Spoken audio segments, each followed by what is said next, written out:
After unmasking the real faces behind the stone-pelting gangs in the valley, we continue to relentlessly expose Kashmir's villains. Now, the Hizbul Mujahideen has issued a new video asking stone-pelters to open fire at Jawans while they are engaged in encounters. The directive is clear: kill and maim Jawans to help terrorists. So first we had stone-pelters being presented by a group of people as innocent, misguided youth.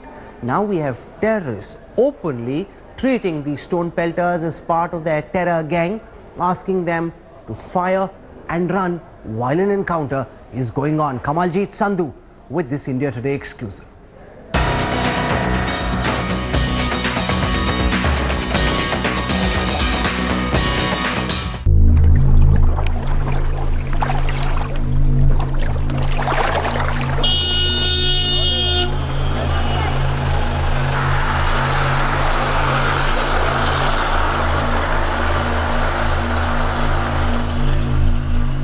आप जहां भी जाओगे किसी भी encounter जगह पे, तो आप वहां पे एक काम कीजिए, 2-4 गोलियां फौजों को भी मार दो। वहीं पे गोलियां तो चलती रहती है ना, वहां पे 2-4 गोलियां फौजों को भी मार दो। गोली पे थोड़ी किसी का नाम लिखा होता है। मार दो गोली 2-4 इन फौजों पे, ये भी मरे, मौत मरे।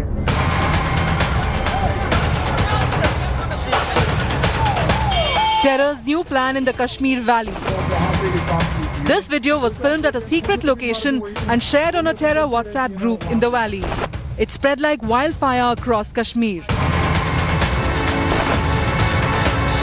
This Hizbul Mujahideen terrorist is perturbed by the successes of security forces in the valley and threatens those giving information to the security forces. आवाम की ही अपील करना चाहता हूं कि वो हुर्रियत और मुजाहिदीन के साथ शाना बशाना खड़े रहे और गद्दारी ना करे। गद्दारी से तहरीक को बहुत नुकसान पहुंचता है। The desperation of the Hizbul Mujahideen terrorist is visible. In this 3-minute video, the terrorist is desperately seeking weapons and guidance from Lashkar-e-Tayyiba's terrorist Abu Dujana. जवान तैयार बैठे हैं, अगर ऐसा हथियार मिल जाए हम लोगों को, जवानों को, तो हम हिंदुस्तान की दहशतगर्द फौज से लड़ने के लिए तैयार बैठे हैं। तो मेहरबानी करके मैं अबू दुजान भाई से एक बार फिर अपील करता हूं कि वो मेरी इस वीडियो पे गौर करके इस पर अमल करना शुरू कीजिए और 10 दिनों के अंदर अंदर मुझे इस वीडियो का जवाब दे कि हमें क्या करना है। And then comes the chilling warning to security forces. The terrorist says they will come out with a list of a dozen station house officers of the Jammu and Kashmir police who have been carrying out operations against the terrorists. Listen to this terrorist plan to deal with the brave SHOs. मैं अबू दुजान भाई से ये appeal करता हूं कि 10-12 SHOs ऐसे हैं जिन्होंने हमारी तहरीक को बहुत बड़ा नुकसान पहुंचाया है। बहुत जल्द मैं उनके नाम पूरे लिस्ट के जरिए पूरा उनका लिस्ट एक बनाऊंगा, पूरा बायोडाटा उनका बताऊंगा और वो फेसबुक पे शेयर करूंगा। अब मेहरबानी करके ग्राउंड लेवल पे उनका काम कीजिए। उनको मारना नहीं है, बस उनके हाथ काटने हैं, पैर काटने हैं, ताकि वो जिंदगी भर याद रखेंगे कि उन्होंने किस कौम के साथ गद्दारी की है। The Jammu and Kashmir police have been bravely battling terrorists and trying to pull back stone pelters into the mainstream. But the terrorists have a deadlier plan to destroy the paradise called Kashmir. Joining me now live and exclusive on the newsroom, senior BJP leader, party general secretary and the points person for the Jammu and Kashmir government, Ram Madhav. Mr. Madhav, welcome to India Today. This big India Today expose revealing the real face of some of these stone pelters. Remember, I'm saying this again and again, not all, but some of them, established beyond doubt, act because they are paid money.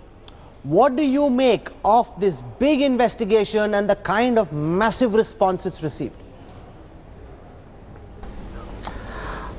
It is known to some of us for a very long time that this is all sponsored. There are regular payments to them. Daily payments used to vary. Sometimes it used to be on a daily basis 50 rupees, 60 rupees. Now your figures show that it is to the tune of 5,000, 6,000 per month.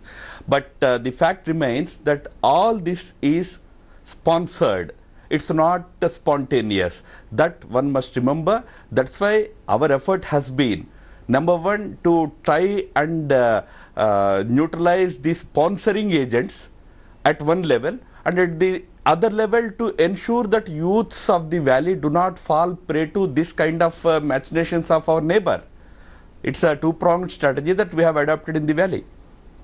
Huge unrest in the Kashmir valley following the death of Burhan Wani. There are intel reports coming in that separatists, terrorists, these Pelters planning another hot valley, a hot summer, a summer of unrest. What is the central government's plan? How do you intend to deal with the nefarious designs of the Stone Pelters gang? Now, our efforts will remain, as I mentioned, twofold. One is to go hard on the terrorist elements and their sponsors, but at the same time, we have to deal with the youths who are basically getting misguided, getting influenced by money and other factors, and getting into this very unfortunate cycle of violence. We have to deal with them differently. We have to tell them that they are being used by these people. The separatist leaders, they want their children and grandchildren to get government jobs in our government, whereas they push these youngsters into the streets with stones in hands, and they become victims of the consequences. This needs to be told to the youngsters of the valley. I will heartily congratulate you, your channel, for highlighting this very major aspect of how money is being used to mislead the youth, money is being used to sponsor terrorism or sponsor violence in the valley.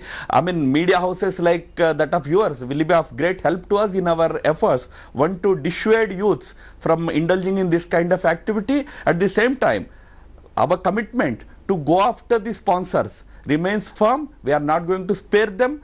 I will assure the country through your channel that our efforts to curb terrorism and the sponsors of terrorism and violence in the valley will continue as hard as we can. Whereas, as I said, with the youths, it's necessary that even media houses, all of you have to help us.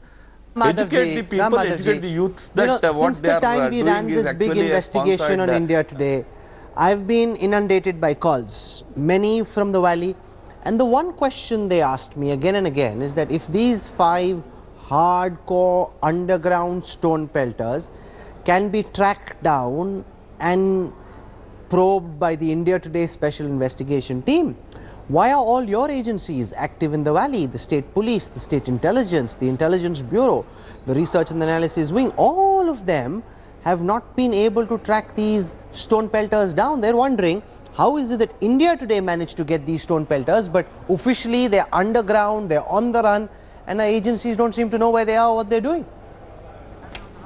You must remember, Rahul, that during the last cycle of violence also, large number of stone pelters have been arrested by the security forces. You cannot arrest each and every person. It is sometimes difficult for the agencies also, but a large number of these youths have been arrested on the spot. But you must remember that there is a judicial system through which they get a secure bail, they get out, and then again sometimes some of them indulge in the same activity. It's not that the agencies or the state police or the paramilitary forces are not able to reach these people. But as I said, you must remember that we have to deal with these two groups differently. Those perpetrators, those who are actually on the streets pelting stones, they have to be dealt with sternly, which we are doing. But the real target of our forces is, number one, the militants who are hiding in different jungles in the valley, surfacing occasionally to undertake certain operations. We deal with them very firmly. You have seen no week passes without our forces engaging in some encounter and eliminating the terrorists. That will continue. At the same time, thanks to your report, we will now track down the sponsors who are funding these groups. Some of them are known, they will be tracked down and they will also be neutralized. It has to be a very balanced thing that we have to undertake there. I mean, I have to, just like I congratulate you, I have to congratulate the security forces in the valley for the utmost restraint that they show in tackling with the two different sections differently. They deal with the insurgents, militants, terrorists sternly, whereas they deal with these people in a manner that would not lead to any Madhav, there major seems to be casualties and all. a big dichotomy at play. On the one hand, you are talking of stern, muscular action, taking down these stone pelters. On the other, Mehbooba Mufti, Chief Minister of Jammu and Kashmir, many of her ministers and party spokespersons have been taking a very different line. They seem to believe that these youngsters are somehow misguided youth, that they need to be treated with velvet gloves, that you can win them over. These are extremists. They are being paid money to go out and create mayhem. But your ally, the PDP in the Jammu and Kashmir government, seems to have a totally contrarian opinion. So you are pulling in one direction, your ally is pulling in quite another, sir. And I don't go by the statements of the leaders of various political parties, including probably our alliance partner. I can only state that what the government is going to do, what the government has been doing. Our government in Jammu and Kashmir, PDP, BJP government, it has adopted the two-pronged strategy that I just now mentioned. Politicians, depending on their understanding of the situation, sometimes depending on the situation in which they live in that valley, might make different kinds of statements. But you have to go by what the government says and what government does. Okay, I'm going to leave it there. Mr. Ram Madhav, for joining us with your thoughts. Thank you very much. Sending out a very, very clear message from the man who was instrumental in putting this government together, from the man who's looking at the coordination angle of the PDP government. Ram Madhav saying stern action. He even talked about liquidating these extremists. Joining us for a contrarian perspective, we've got engineer Hilal War. He is a Hurriyat leader. Aga Rula Mehdi is a spokesperson of the National Conference. Major General G.D. Bakshi is an army veteran. I want to go across to Hilal War first, because Mr. War, this India Today expose proves beyond doubt that there are some stone pelters, at least, not all, and I'm saying this again and again, but some stone pelters who are hardline extremists, who are being paid money week after week, month after month to go out and create trouble. You just heard Ram Madhav, senior BJP leader, saying we will go out and liquidate them.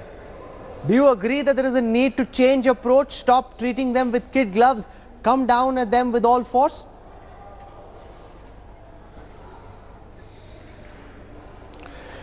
Let me start with, there's a great saying that the invasion of the armies can be resisted, but not an idea whose time has come.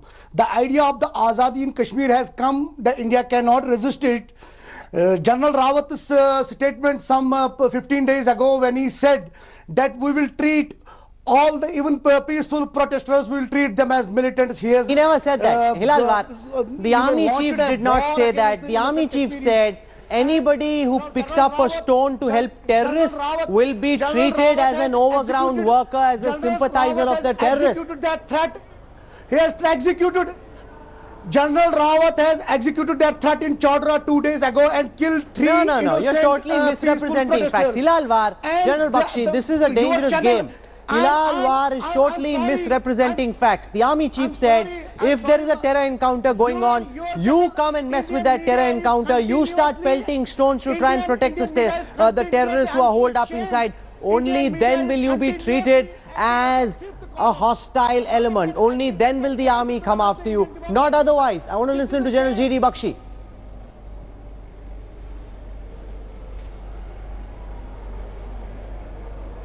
Absolutely, Rahul. The fact is that the general had stated very clearly that if people interfere in the conduct of legitimate counter-terrorist operations, when the army, the security forces are targeting armed terrorists, and if on the pretext of, showing sympathy, these stone pelters come and try and distract our forces, try and attack them from behind, try and injure them, try and cause grievous harm so that they can help the terrorists to escape, then they are the aiders and abettors of terrorism.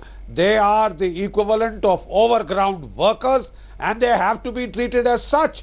They cannot hold the law of the land in such utter contempt. Absolutely. Aga Ruhullah Mehdi, do you believe that this is a very reasonable proposition? If somebody is protesting peacefully, he must be entitled to protest. But if you pick up stones and if you start interfering in an anti-terror operation where a dreaded terrorist is taking shelter, you try and prevent the army, the CRPF from doing their job, then you can't stop the army from coming after you. That is a hostile act and must be treated as an act of terror.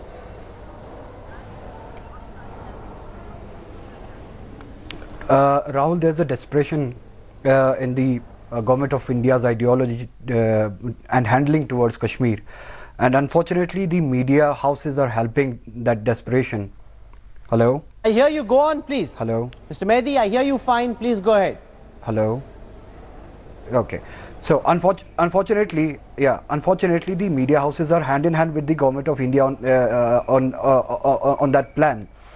The thing is that the reality which is on ground today in Kashmir, you are trying to give that a different, totally a different color. No, are you denying that there are some stone pelters who are accepting money to go out and create mayhem? Our story has absolutely nothing to do with the government. The government didn't even know about an expose of this nature being planned by India today. They saw it like you did when we aired that story. Are you denying that some stone pelters are accepting money? There may be isolated elements who are paid, but not blanketly, not entirely. No, we're not saying that all stone pelters are being paid money. When did we say that? Why are you misrepresenting our expose? Why are you making it seem as if we said things which we never did? I'm not misrepresenting. I'm only questioning your expose because it's selective. The real fact, the entire fact is that a large section of the society is angry. There's a sense of betrayal. There's a sense of alienation in the streets of Jammu and Kashmir. That's why the large section of the population is on the ground. One second. General Bakshi, in the streets. Every voice that's coming somehow taking this story to the extreme, and I've been saying this since yesterday, and I've said this ad nauseum. There is, of course, anger, there is frustration, that is without a doubt, which is why there is a problem. Otherwise, there wouldn't be a problem, everything would be fine. But that problem is being fueled by vested interests who are being funded from Pakistan, who are going out paying these hardliners money, and that's how General Bakshi explained to Mr. Mehdi what happens in a normal situation where you've got regular youngsters. Suddenly somebody comes and throws a Molotov cocktail, some soldier gets injured. That's how there's a response, that's how there's a retaliation. It is these elements who are provoking the situation, who are trying to fan the flames. They're the ones, you can't call them isolated elements. You need to come down on them like a ton of bricks, General Bakshi. Look, you know, Rahul, these are not isolated elements. This is a elaborate plot, a new tactics. You know, with the help of the mobiles, with the help of the internet, you can today organize a flash dance at a moment's notice. You can organize a flash mob, and this technology is being well employed. The help of this technology, of communication technology, is being taken to orchestrate flash mobs who will interfere with the conduct of legitimate counter-terrorist operations of the state. The string pullers of these orchestrated WhatsApp groups are not on this side of the border. They are across in Pakistan. They have been traced. So don't live in denial. I would say to these politicians, Halal war, don't the time to live in denial is over. Look at what happened in the operation with Abu Dujana. Mr. Bakshi, Abu Dujana was cornered in a house. A whole bunch of stone pelters came. They started attacking the forces. Abu Dujana got away. The Lashkar chief in the valley at this time. That India got liberation because of the INA. INA was a militant organization and backed by the Japan. So why don't you question? When you told on Times Now, I remember you said India was liberated, India got independence because of patriotic organization. INA was a militant organization. And yes. Subhash Chandra Bose was a militant. Subhash Chandra Bose was a militant, as Gujarat, our militants are. It was not militant, it was nationalistic and patriotic. We are fighting in the same way against India. It was nationalistic. Please don't utter that name in your foul tongue. There is no misguided youth. There is no You are not fighting in the same way. And Every Kashmiri is fighting against India. Can I answer you? Yes, let General Bakshi respond. Let General Bakshi respond. Are you prepared to listen? Are you prepared to listen? Yes, go ahead, General Bakshi. Okay. May I tell you the difference between the INA and what you are doing? The INA was a highly secular organization. Two of his top 3 generals were Muslim officers, proud, patriotic Muslim officers like General Shah Nawaz Khan and Zawani. Okay? And in your case, you have ghettoized the valley, you have Wahhabized the valley, you have radicalized the youth, you have used venomous communal propaganda to fill their minds with hate, to try and force them to pelt stones, to sort of, induce them to pelt stones at the army, throw petrol bombs and take part in a losing battle where your terrorists couldn't win. You are trying to make sure that they at least survive or escape to serve the purposes of their handlers in Pakistan. You have turned, this is no freedom struggle. This is an extended communal riot. Look at what you have done to the Kashmiri Pandits. And then you talk of the INA? How can you talk of that Indian National Army, which was the very example of secularism, which was the very example of nationalism and patriotism? Some of you have sold yourself to the ISI handlers across in Pakistan. How is the control of these AP groups being done from Pakistan? How is it then a spontaneous The reality is that you can't get away from. Aga Ruhullah Mehdi, I want final words from you. This is very clearly, this is something that's established through technical evidence, Mr. Mehdi. Just listen to my question before you respond. Just listen to my question. A lot of these stone pelters are told where to go by WhatsApp groups. Just listen to my question, sir, and then I'll give you a fair chance to respond. Technical evidence, not through conjecture, that a lot of these stone pelters are controlled by WhatsApp groups. They're told where to go. The administrators, the admin of this WhatsApp group is very often in Pakistan. Now this is technical evidence. We're on fact. Let's leave rhetoric aside. Let's respond only on fact, Mr. Mehdi.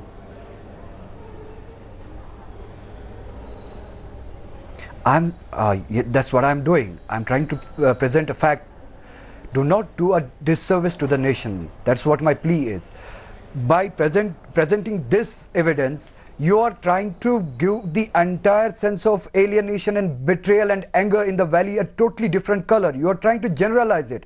There may be the elements, there may be isolated elements. I have said it 20 times already. I will say it the 21st time. That a majority of the people are not terror sympathizers. There are some people who are extremist hardliners. They are being paid money. I keep saying this. Yet you twist and turn my statement, misrepresent it totally. You are being highly irresponsible. We have not said, yes. Why are you saying maybe? It's a fact. We've proven it beyond doubt. There's no maybe or if or but. That the large section of the society, I must in fact say the entire population is angry. Do not give it a different color. I don't see why you keep twisting and turning our story. I've said it 21 times. I'm now saying it the 22nd time, and I want final words from General Bakshi. No one is saying that all the youth of Kashmir are being paid money or every protester is a paid extremist. Of course, there are people who are coming out because they're angry and frustrated. Everybody who's got half a brain will acknowledge that. But the fact also is that some of these elements are being paid money, and it's time to stop saying if, maybe, but. It's a reality. It's been proven by India today beyond doubt, General Bakshi.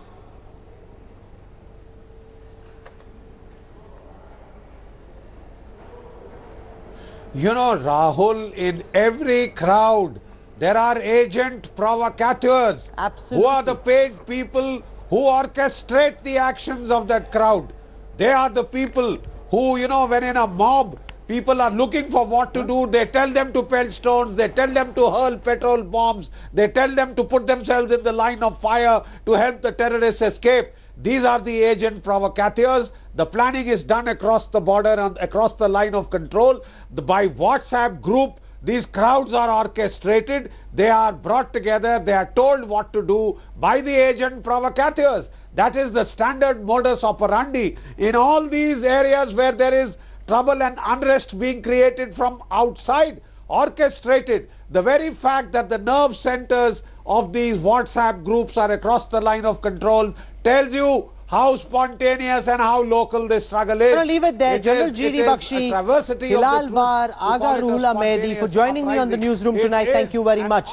I think General Bakshi makes a very important point, and I'm saying this again and again, the 23rd time now, that it is nobody's case that all protesters are being paid money. We're not saying that. I see how this story is being misrepresented on social media in Kashmir, where they're saying that the message is going out that all Kashmiris are doing this. No, majority of the Kashmiris are not doing this. There is anger, there is frustration that the government needs to deal with. There is no going away from that. What we're saying is there are some people who are provoking deliberately, extremists, hardliners, radicals who are being paid money. They are now on camera admitting their crimes, saying that they've been doing this for 8 years. We can't have our eyes wide shut. We need to open our eyes, see the reality for what it is. And that's really the only purpose that this story has been put out, this expose on the villains of the valley. You can't turn your eye away. Let's move on to the other big story tonight. This about a new confrontation between the new governor of Delhi, the Lieutenant Governor Anil Baijal, and Chief Minister Arvind Kejriwal. The new Lieutenant Governor has asked the Aam Aadmi Party to repay back to the Exchequer 97 crore rupees, which was spent by AAP for promoting itself outside the national capital region. Here's the story. मैं अरविंद केजरीवाल बोल रहा हूँ. बस 1 minute आपसे बात करनी है, phone मत काटिएगा. ऑड इवन स्कीम को लागू करने के लिए ट्रैफिक पुलिस और कई सिविल डिफेंस वॉलंटियर्स बहुत अच्छा काम कर रहे हैं. Advertisements like this one have cost Arvind Kejriwal dear. Cost him 97 crores to be precise. Delhi's Lieutenant Governor Anil Baijal has issued an order directing the Chief Secretary to recover the amount from the AAP government within 30 days. आप भी अगर सड़क पे कोई गाड़ी देखें जो odd even का उल्लंघन कर रही हो. Money that was splurged on advertisements in violation of Supreme Court rules. The violations include outstation advertisements, adverts that were misleading and were used for self-glorification and targeting political opponents. The move follows a centre-appointed 3-member committee indicating the AAP government for misusing Exchequer's money. इस फैसले का हम स्वागत करते हैं और मैं जानता हूं कि अगर कोई व्यक्ति ऐसा जो नैतिक रूप से मजबूत होता तो ऐसे आदेश. Ajay Makhan against the AAP government has taken 18 months to reach this point. But will the Aam Aadmi Party cough up the public money? The AAP remains tight-lipped even as the sources indicate that they will challenge the order in court. Bureau Report, India Today. Ravi Srivastav is a supporter of the Aam Aadmi Party. He's joining us on this broadcast from Mumbai. 97 crore rupees, the LG says AAP must pay back. And remember, this is money that was spent from the government treasury for political purposes to spread AAP's message outside Delhi. The LG says this is unfair expense and this money ought to be paid back. How do you respond, Ravi?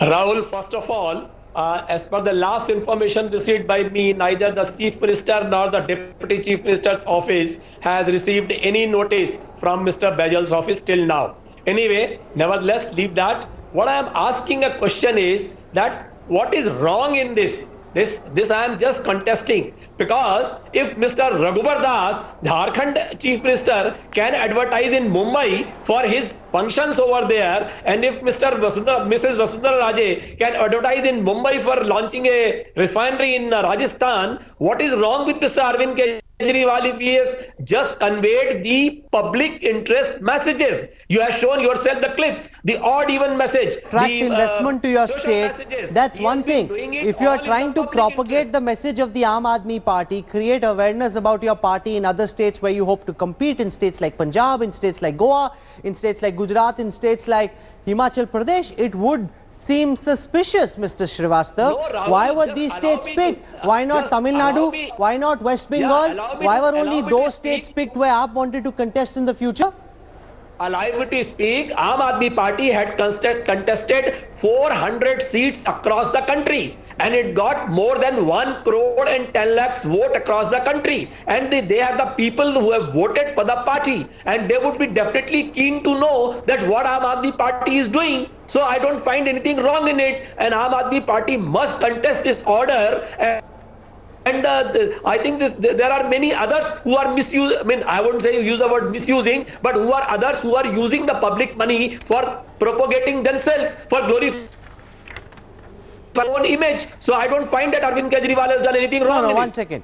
You know, you made a point to which Nupur Sharma of the BJP must respond. That Vasundhara Raje, Chief Minister Rajasthan, Raghubar Das, Chief Minister Jharkhand, have also put out ads, Nupur, where they are propagating their state's message. In states outside the states they rule. Now Ravi Srivastava asks if it's okay for Vasundhara Raje to do this, if it's okay for Raghubar Das to do this, why should it be a problem for Arvind Kejriwal? Now, Rahul, honestly, tell me to the tune of what? To the tune of the CAG report completely exposing that in 2013-14, the budget of Delhi government advertisements was around 25 crore rupees. And in 2015-16, the budget grew threefold to 82 crore rupees. To the tune of what? I'm sorry, but the smallest of things in other states does not get advertised in 2 full newspaper side pages, and we don't get to know that who's sneezing and who's coughing and who's doing what or what not. This is where the scam lies. When Srivastava, 97 crores is a lot of money, and secondly, for a government like AAP, which, you know, 92 crore rupees can be used to build a lot of mohalla clinics. Contesting the intention. What I am telling is that what is wrong in it, because if somebody is propagating his own policies and telling about it, that everybody is doing it. Even for that matter, the Paytm and the Jio was using... No, but they are using their own money. I don't agree. One second. Ravi Srivastava, you've just dug yourself into a big hole. Paytm, Jio are using their own money. It's it's Mukesh Ambani's money. It's Vijay Shekhar Sharma's money. He can do with it what he pleases. In Arvind Kejriwal's case, it is our money, the taxpayers' money. There's no comparison. Nupur wants to come in. Rahul, allow me. You know, Rahul, I think I was speaking in between. I don't know if you heard what I said. No, please, I'm sorry, I'm Nupur. Please allow me to speak. You've spoken your bit.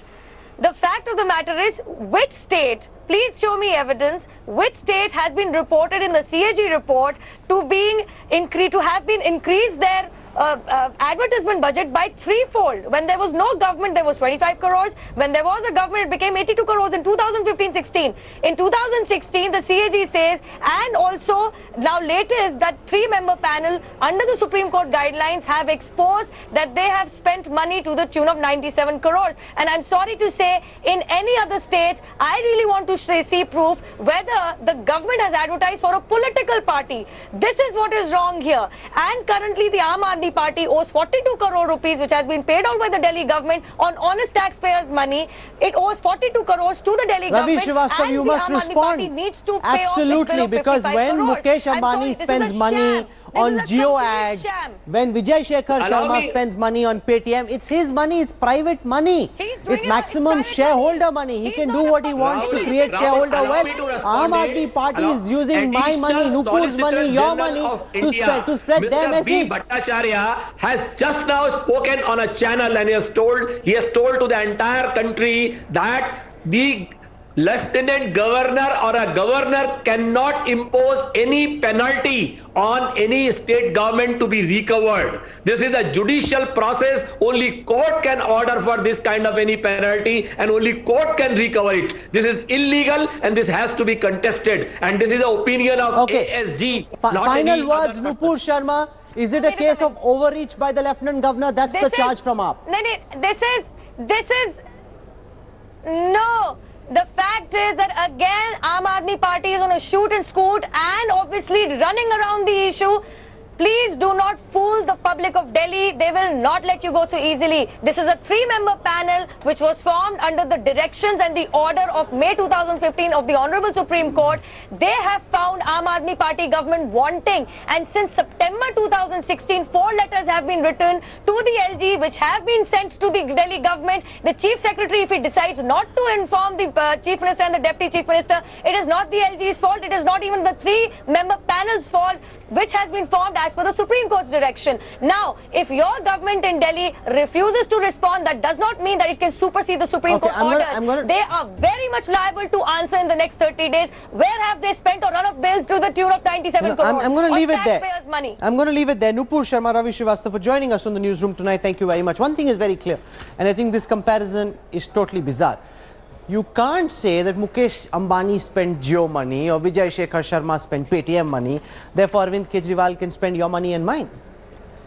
He can spend it to propagate his government's message, sure, but to increase visibility about the Aam Aadmi Party, that is wrong. Totally wrong, especially for any party, and especially for a party that preaches from the pulpit like the Aam Aadmi Party does. We're slipping into a quick break. We've got breaking news coming in on the newsroom now that there's a second FIR that's been registered against TVS founder Arunabh Kumar. Now the lady who filed the complaint has herself come to the police station and registered this FIR under section 354 of the Indian Penal Code. Saurabh Bakhtania is joining me from Mumbai. Saurabh, more trouble for this man whose videos go viral now. He seems to be in a big spot of bother. Yes, definitely. This is the second FIR now filed against Arunabh Kumar in the Versova police station. This is the second FIR in the second police station. After the post-blog which had gone viral, there were a series of women coming forward and they have expressed their ordeal in this Arunabh Kumar matter. After this, 10 days, the Mumbai police was just sitting on it. After our report, the FIR was filed at immediacy police station. First, the woman herself approached the Versova police station. Now, this is the second day, and a second woman who was molested by Arunabh Kumar, she herself approached the Versova police station in the evening. She was there for an hour and she filed an FIR against Arunabh Kumar. Okay, I'm going to leave it there. Saurabh Bakhtania for joining us with this information. Thank you very much. I'm slipping into a quick break. I'll have a lot more for you on the other side. Welcome back. You're with us on the newsroom, and before we move any further, here's a quick look at some of the other big news headlines tonight. The union government has given Z+ security for the newly appointed Chief Minister of Uttar Pradesh, Yogi Adityanath. The cover will be provided by a special team of commandos of the CISF along with a small contingent of the Uttar Pradesh police. Uttar Pradesh meat sellers have called off their indefinite strike with a meeting with Chief Minister Yogi Adityanath. The state government has assured that legal meat shops and slaughterhouses will not be targeted in this crackdown. The Supreme Court has referred the matter of triple talaq to the 5-member constitutional bench, which will hear the matter from the 11th of May. The Chief Justice has said that the top court is ready to give up summer vacations to hear the matter, which is of grave importance. This is where we wrap up the newsroom tonight. I look forward to seeing you at 10 p.m. tomorrow evening with another action-packed edition of the newsroom. Till then, from all of us here in the India Today newsroom, goodbye, good night.